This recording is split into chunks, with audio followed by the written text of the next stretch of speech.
Hello students, कैसे हैं आप? आपके सामने फिर मैं एक इम्पोर्टेंट टॉपिक लेकर आया हूँ मैथमेटिक्स क्लास 10 से। एक्सरसाइज नंबर 7.2 से बहुत इंपॉर्टेंट क्वेश्चन है। 7.2 का क्वेश्चन नंबर 1 और 4 बहुत इंपॉर्टेंट है। इनमें चांसेस बन सकता है आपका आने के लिए। एक मैं सिंपल तरीके से आपको ये क्वेश्चन कराने वाला हूँ, और जितने भी मैं क्वेश्चन आपको अपलोड कर रहा हूँ उनको आप अच्छे से देखते रहें।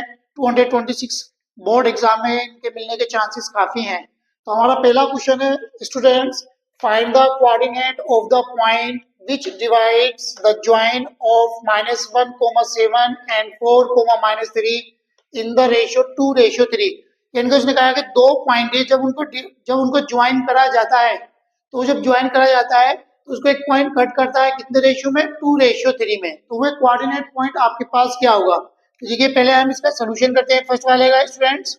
देखिए सोल्यूशन नंबर फर्स्ट, उसने कहा कि दो पॉइंट है आपके पास। सपोज करो एक पॉइंट ये है आपके पास ए, और एक पॉइंट आपके पास बी है स्टूडेंट्स। अब इन दो पॉइंट का जो पहला पॉइंट है आपके पास वो कितना है? -1, 7, और दूसरा पॉइंट है आपके पास 4, -3। तो उसने कहा है find the coordinate of the point which divides, यानी कि एक पॉइंट हमने यहाँ पे पी मान लिया।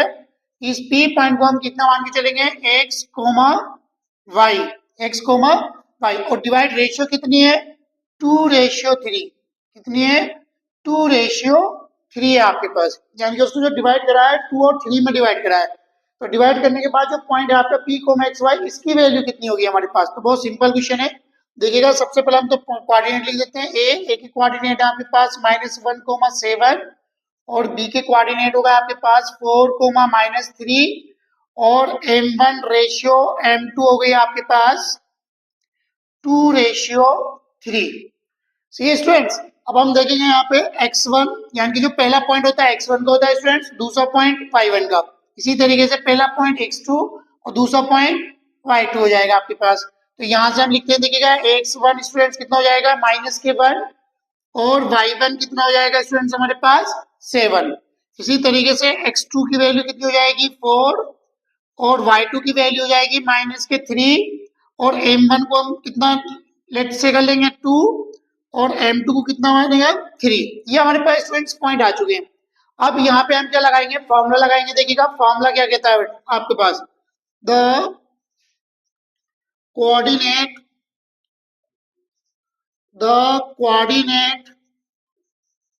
of the point p x, y।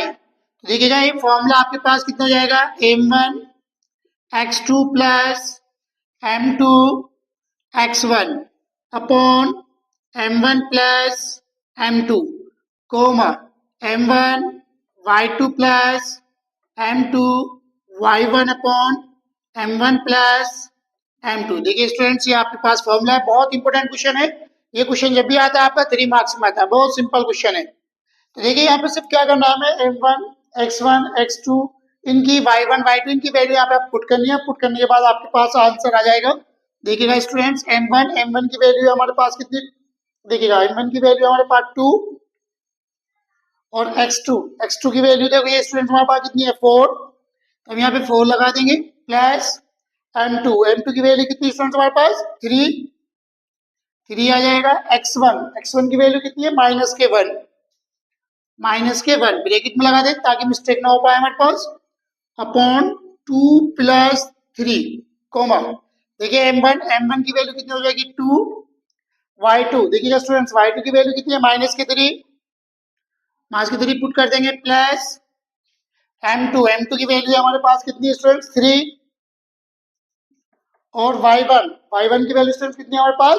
7। तो यहाँ पे हम 7 लगा देंगे, और अपॉन 2 + 3। देखिए स्टूडेंट्स ये आ गया। अब हम क्या करेंगे? इसकी मल्टीप्लाई कर लेते हैं। देखिएगा 2 4 सा 8, देखिए प्लस माइनस माइनस हो जाएगा स्टूडेंट्स, और 3 1 सा 3, अपॉन 2 + 3 कम टू 5, कॉमा लगा देंगे यहाँ पर हम।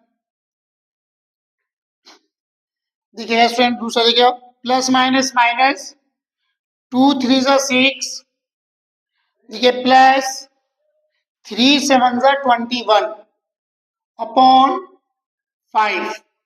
देखिए हमारे पास 8 - 3 स्टूडेंट्स कितना जाएगा? 5।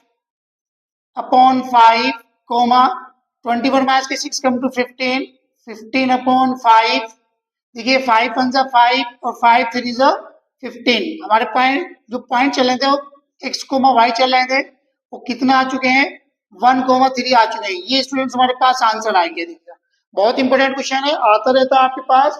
यानी कि जो लाइन को डिवाइड करा है 2:3 में p पॉइंट ने, तो उसके पॉइंट उसके कोऑर्डिनेट कितने हमारे पास स्टूडेंट्स 1 कोमा 3। बहुत इंपॉर्टेंट क्वेश्चन है। अब क्वेश्चन नंबर 2 है हमारे पास, ये भी बहुत इंपॉर्टेंट क्वेश्चन है जो कि 226 के एग्जाम में आने के चांसेस इसके काफी बन रहे हैं। तो देखिए इसमें है find the ratio in which the line segment joining the points of -3, 10 and 6, -8 in divides bye -1, 6। उसने कहा है कि दो ये पॉइंट है, इनको हम ज्वाइन करते हैं, तो ज्वाइन करने पर उनका डिवाइडेड पॉइंट कितना है -7, 6 कोऑर्डिनेट, तो किस रेशियो में डिवाइड करते हैं आपके पास। तो स्टूडेंट्स इसको सॉल्व करेंगे आप, ये किस रेशियो में आपके डिवाइड करते हैं। तो देखिएगा बहुत सिंपल है, ये भी आपको सिंपल तरीके से करेंगे हम इसको। और इंपोर्टेंट क्वेश्चन है 226 एग्जाम में, इसके चांसेस बने हैं 3 मार्क्स का क्वेश्चन आएगा जब भी आएगा आपके पास। और ये मेरा फर्स्ट पार्ट है, फिर 2 क्वेश्चन और कराएंगे इससे। देखिए क्वेश्चन नंबर 4 का सोल्यूशन। क्वेश्चन नंबर 4 देखिए उसने कहा है कि 2 पॉइंट है, 2 पॉइंट को आप ज्वाइन कर लीजिएगा। हमने 2 पॉइंट ले लिए ए और बी, इनको हमने ज्वाइन करा -3, 10 और दूसरा पॉइंट है आपके पास 6, -8 और कितने रेशियो में डिवाइड करा है इसमें आपको यहाँ पी पॉइंट मान लिया 1 -1, 6, यानी कि यहाँ पे हमें m1 m2 में इसमें डिवाइड करा है, तो हमें m1 m2 की रेशियो फाइंड करनी है स्टूडेंट्स। हमें क्या फाइंड करना है m1 रेशियो m2 ये फाइंड करना है, यानी कि इसने इसको m1 में डिवाइड करा है, इसको हमने माना m2 में डिवाइड करा है, ये रेशियो में फाइंड करनी है। तो यहाँ लेट कर लेंगे, let be the ratio m1 and m2। हमने मान लिया कि जो रेशियो है वो कितनी है m1 और m2 है। तो हमारे पास जो पहला पॉइंट है स्टूडेंट्स वो कितना है -3, 10, हमारे पास बी पॉइंट है 6, -8 और पी पॉइंट जो डिवाइड करा उसने जो कोऑर्डिनेट पॉइंट है आपके पास -1, 6। तो देखिएगा यहाँ पे हमारे पास स्टूडेंट्स x1 की वैल्यू हो गई -3 और y1 की वैल्यू हो गई स्टूडेंट्स हमारे पास 10। इसी तरीके से हम देखेंगे x2 की वैल्यू आएगी 6, y2 की वैल्यू जाएगी -8 और आपके पास जो पॉइंट था p यानी कि x की वैल्यू -1 और y की वैल्यू जाएगी आपके पास 6। अब हम फॉर्मूला लगाएंगे यहाँ पे, देखिएगा क्योंकि फॉर्मूला नीचे लगा देती। देखिए यहाँ पे the coordinate of the point P x, y equals to m1 x2 plus m2 y1 m2 x1 upon m1 plus m2 m1 y2 plus m2 y1 upon m1 plus m2। देखिए students हमारे पास formula आ चुका है। अब हम जो है इसके coordinate रखते हैं, पी के कोऑर्डिनेट कितने हमारे पास -1, 6। तो देखिएगा स्टूडेंट्स -1, 6 इक्वल टू m1 की वैल्यू तो हमें पास यानी तो m1 फाइंड करना हमें, ये आ जाएगा m1 मल्टीप्लाई x2। देखिएगा स्टूडेंट x2 की वैल्यू कितनी हमारे पास 6, तो हम x2 की वैल्यू लगा देंगे यहाँ पर 6 प्लस m2 इंटू फिर x1, तो x1 की वैल्यू कितनी है हमारे पास -3, यहाँ पे -3 आ जाएगा आपके पास upon m1 plus m2 m1 ऐसे रह जाएगा आपके पास मल्टीप्लाई y2 की वैल्यू कितनी है हमारे पास 6, यहाँ से देख लेते हैं -8 और प्लस m2 इंटू y1 की वैल्यू कितनी है 10। देखिएगा y2 की वैल्यू 8 हो गई स्टूडेंट्स हमारे पास, y1 की वैल्यू कितनी हो गई 10 हो गई हमारे पास।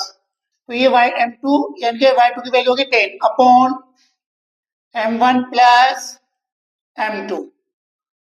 देखिए students -1, 6 equals to 6 m1। Students कितना जाएगा -6 m1 और plus -3 m2 upon m1 plus m2।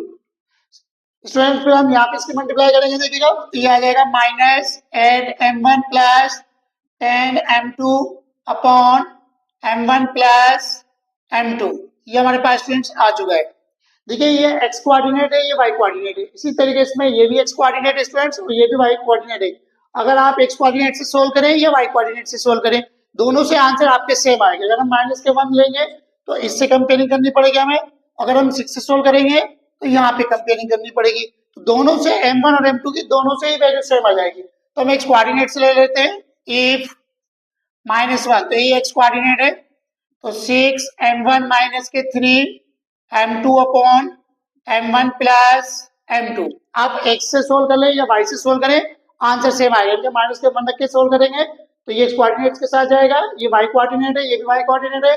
इन दोनों को आप लेके सोल्व करें, दोनों से आंसर आपका सेम बनता हुआ दिखाई देगा, सेम ही आंसर आएगा, किसी भी कोऑर्डिनेट से कर लीजिएगा। अब हम करते हैं क्रॉस मल्टीप्लाई, 6m1 माइनस के 3m2। अब माइनस से मल्टीप्लाई करेंगे, -1 और ये हो जाएगा m1 प्लस m2 हो जाएगा स्टूडेंट्स।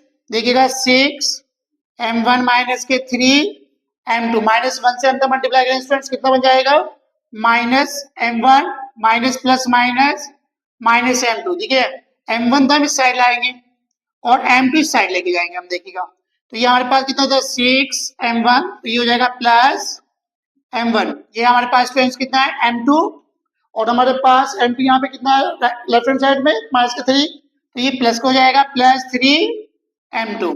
तो 6 में 1 प्लस करेंगे 7m1 और यहाँ पे 3 में से 1 माइनस करेंगे 3m2। तो यानी कि m1 के नीचे हम m2 ले आएंगे। तो स्टूडेंट्स जब हम m1 के नीचे m2 लाए तो 2 के नीचे आपका 7 जाएगा आपके पास, ये इसका आ गया आंसर। यानी कि m1 ratio m2 equal to कितना आ गया आंसर 2:7। यानी कि जो आपका कोऑर्डिनेट है वो 2:7 में आपको क्या करेगा डिवाइड करेगा, ये इसकी रेशियो आ गई। देखिए कितने सिंपल तरीके से कराया स्टूडेंट्स मैंने आपको क्वेश्चन। ये दोनों क्वेश्चन बहुत इंपॉर्टेंट है 7.2 से आपके, और क्वेश्चन नंबर 4 बहुत इंपॉर्टेंट है। तो स्टूडेंट्स मेरा चैनल आप सब्सक्राइब करते रहिएगा और मैं आपको हमेशा इंपॉर्टेंट टॉपिक डालता रहूंगा 226 के एग्जाम से रिलेटेड, जो कि सीबीएसई बोर्ड में और यूपी बोर्ड में क्वेश्चन आने वाले हैं। इनसे मैं आपको इंपॉर्टेंट टॉपिक दे रहा हूँ। Thank you guys.